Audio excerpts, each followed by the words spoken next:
Gohar Antonyan lost her son Karo during the recent war in Upper Karabakh. He was a 20-year-old young Armenian army soldier who was killed in an Azeri drone attack. His death left this family broken, a story that is repeated throughout Armenia. After this war, we no longer expect anything from life. We live day by day, and I thank God for being able to live. Karo, also known as Karapet Antonyan, was one of thousands of soldiers killed during the war with this region's Azeri neighbors, a conflict that has filled this cemetery on the outskirts of Yerevan with the bodies of tremendously young boys. It is a national trauma etched in the hearts of many.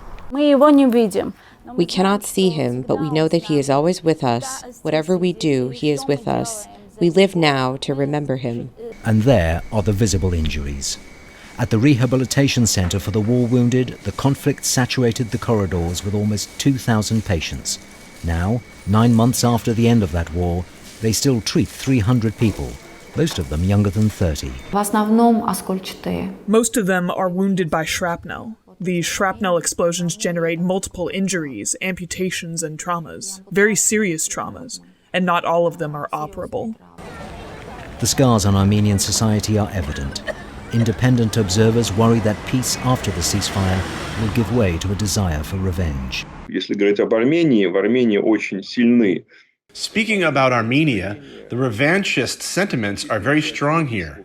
A considerable part of the political establishment does not lose hope of taking revenge for the last year defeat.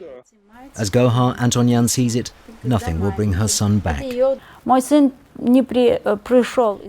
did not return from the war, but I cannot blame anyone for it.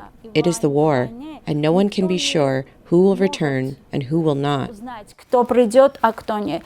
Many are gone after last year's war, but the pain of loss and defeat remains.